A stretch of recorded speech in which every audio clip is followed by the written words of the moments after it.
Pessoal, então vamos iniciar nosso estudo de ângulos. Bom, inicialmente, vamos falar sobre a definição e os principais elementos de um ângulo. Então, observe o seguinte, ó.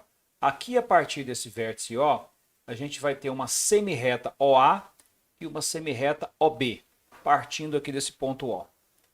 Quem é que vai ser o ângulo AOB? Bom, o ângulo AOB nada mais é do que a união da semirreta OA com a semirreta OB. Então, o ângulo nada mais é do que a união de duas semirretas de mesma origem. Ok? Bom, elementos que compõem um ângulo. A semirreta OA e a semirreta OB, a gente diz que elas são os lados do ângulo. Então, ó, OA e OB, a gente diz que são os lados do ângulo. O ponto O é o vértice desse ângulo. Ok? Bom, essa abertura do ângulo aqui, que a gente chamou de alfa, essa é a medida do ângulo. Então, a medida do ângulo AOB, a medida do ângulo AOB é aquele alfa ali, ó. Ok? Por falar nisso, a gente mede ângulos usando qual unidade? Bom, a unidade de medida para ângulo é o grau. E aqui está um aparelho que a gente usa, né, para medir ângulos, chamado transferidor.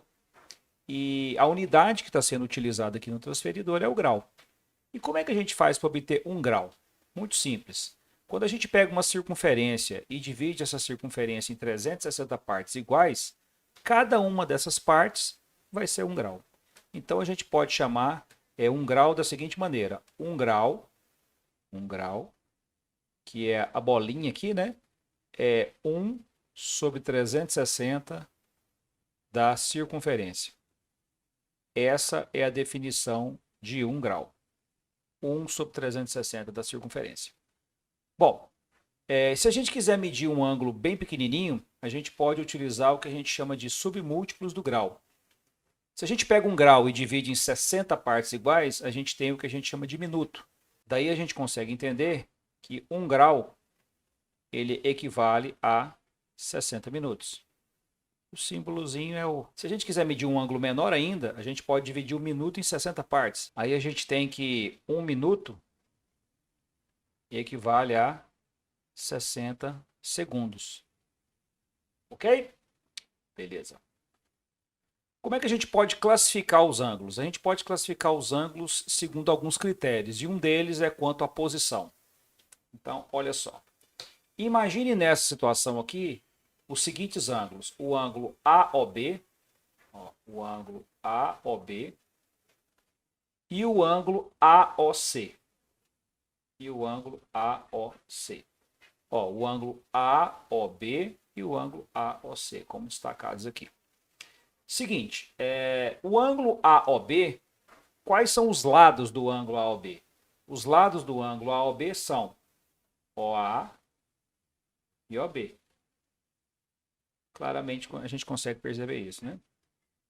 Os lados do ângulo AOC vão ser OA e OC.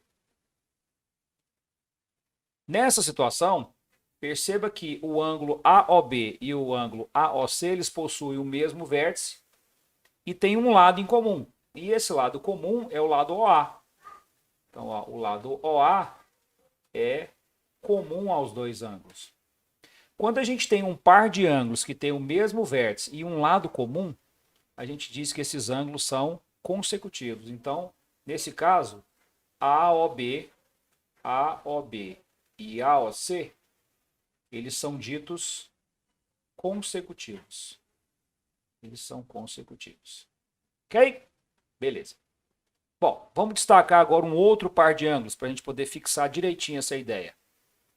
Agora vamos destacar o ângulo AOC,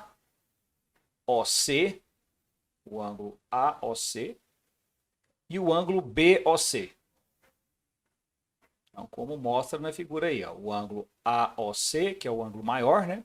E o ângulo BOC. O AOC é esse aqui, o BOC é esse aqui, ok?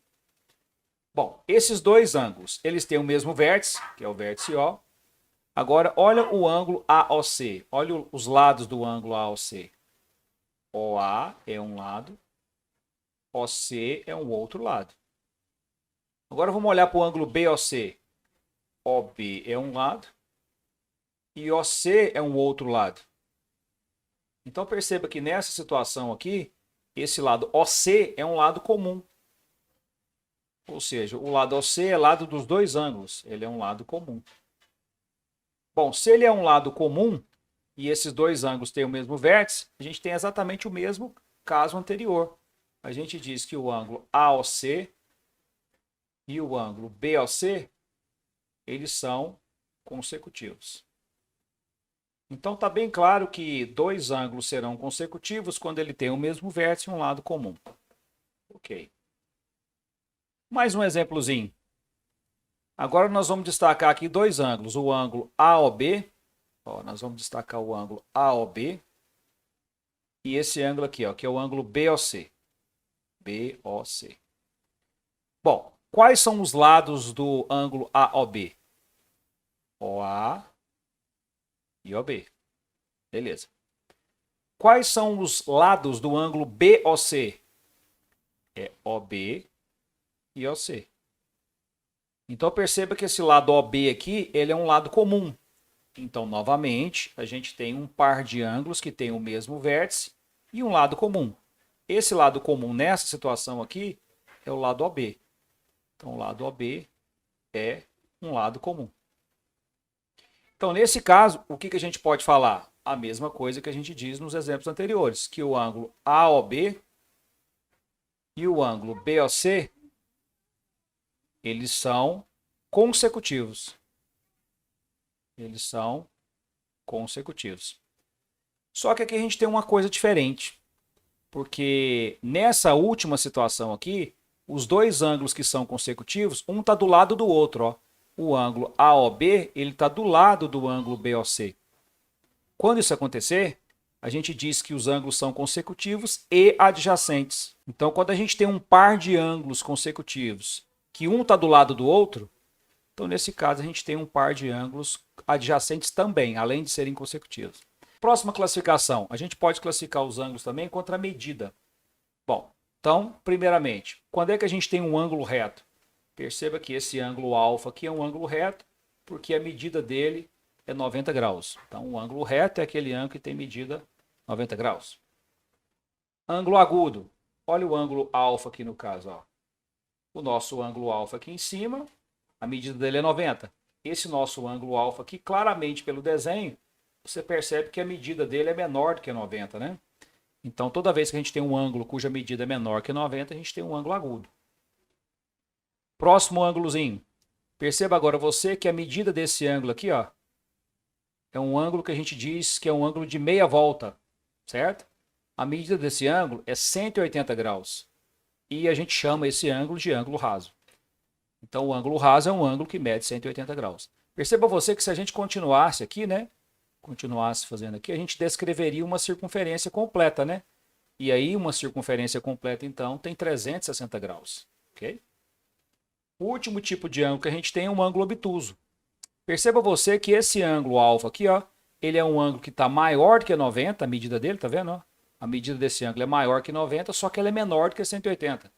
Então, a gente diz que um ângulo é obtuso quando a medida dele variar entre 90 e 180. Beleza? Ok. Podemos classificar também os ângulos quanto à soma. Então, primeiramente, a gente pode ter um par de ângulos complementares. Quando é que a gente tem um par de ângulos complementares? A gente tem um par de ângulos complementares quando esses ângulos somam 90 graus. Então, nesse caso aqui, perceba aqui, ó, olha o alfa aqui, olha o beta aqui, os dois juntos, ó, eles dão exatamente 90 graus. Então, nesse caso, ó, alfa mais beta, 90 graus. O que o alfa e o beta são, então? Eles são ângulos complementares. Então, ângulos complementares são aqueles que somam 90 graus. Ok? Ângulos suplementares. O que são ângulos suplementares? Ó, nessa situação, perceba que o alfa mais o beta, juntos, eles vão dar esse ângulozinho aqui, que a gente definiu como sendo um ângulo raso, né? Então, quando é que a gente tem um par de ângulos suplementares?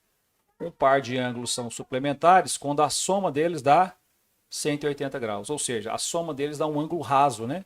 Então, quando eles somam 180 graus. Isso seria um par de ângulos suplementares. O que são ângulos opostos pelo vértice? Bom, imagine que a gente tem aqui agora duas retas, ó, uma reta R e uma reta S. E nós vamos dizer que essas duas retas se interceptam nesse ponto O aqui. Ó. Bom, o fato dessas duas retas se interceptarem nesse ponto O faz aparecer aqui dois pares de ângulos que a gente chama de opostos pelo vértice. Então, por exemplo, se a gente olhar à direita do vértice, a gente vai ter o ângulo AOB. O ângulo AOB. Se a gente olha à esquerda do vértice, a gente vai ter o ângulo COD. COD. Ó, o ângulo AOB e o ângulo COD, eles estão em lados alternados, né, em lados opostos em relação ao vértice. Então, eles são chamados de ângulos opostos pelo vértice. Então, AOB e COD, a gente diz que eles são OPV. OPV significa opostos pelo vértice, tá? De maneira resumida. Porém, não é só esse parzinho de ângulos que a gente tem ali não, né? A gente tem, por exemplo, esse aqui, ó.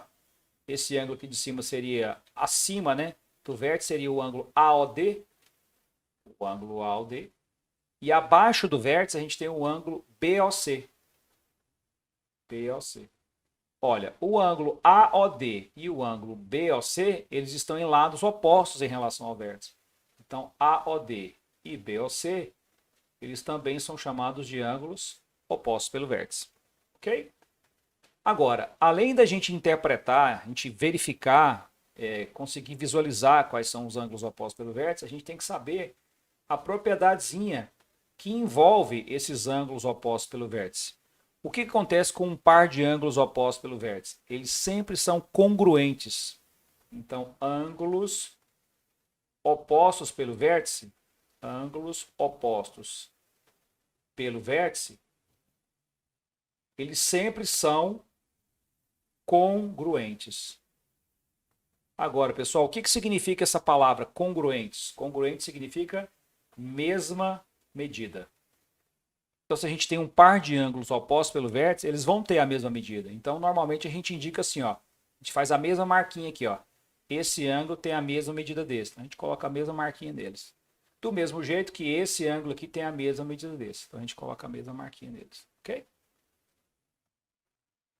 Por falar em mesma medida, bissetriz. O que seria uma bissetriz? Bom, observe que a gente tem aqui o ângulo AOB. E aí, a gente vai, a partir do vértice O, a gente vai estabelecer essa semirreta aqui, ó, OX. Qual é a condição para essa semirreta OX ser chamada de bissetriz? Essa semirreta OX tem que dividir o ângulo AOB em dois ângulos de mesma medida. Então, ó, essa semirreta OX, ela é uma bissetriz, desde que ocorra o quê, pessoal? Que o ângulo AOX e o ângulo BOX sejam o quê? Congruentes. Então, AOX e BOX são ângulos congruentes. Ou seja, são ângulos de mesma medida. Beleza? Só para a gente dar uma fixada no que a gente acabou de aprender, vamos fazer um exercício de aplicação. Então, lendo aqui, ó. A medida de um ângulo cujo suplemento tem 100 graus a mais que a metade do seu complemento é igual a... Olha que legal, pessoal. Então, o que a gente vai fazer? Bom, primeiramente a gente quer achar um ângulo. Vamos dar nome para esse ângulo, para a gente poder fazer o equacionamento. Ó. Então, esse ângulo aqui a gente vai chamar ele de alfa. Ok? Está aparecendo aqui no texto, ele pede para a gente achar a medida de um ângulo cujo suplemento. Então, tá. Se eu tenho um ângulo de medida alfa, como é que eu faço para indicar o suplemento de alfa? O suplemento de alfa, pessoal, é o que falta para completar 180. Então, dado um ângulo alfa, o suplemento dele a gente indica assim, ó, 180 menos alfa. E aqui no problema também está falando de complemento. Se eu tenho um ângulo alfa, como é que eu faço para indicar o seu complemento? Então, o complemento de alfa, a gente vai entender que o complemento de alfa é o que falta para o alfa completar 90. Então, o que falta para o alfa completar 90 é 90 menos alfa. Então, a partir dessas condições aqui, a gente consegue fazer um equacionamento capaz de resolver esse problema. Porque ele fala assim, ó, a medida de um ângulo cujo suplemento vale 100 graus a mais do que a metade do complemento. Então, vamos lá. Como é que a gente faz para escrever o suplemento de alfa? 180 menos alfa. Como é que a gente faz para escrever o complemento de alfa? 90 menos alfa. Como é que a gente faz para escrever a metade do complemento de alfa?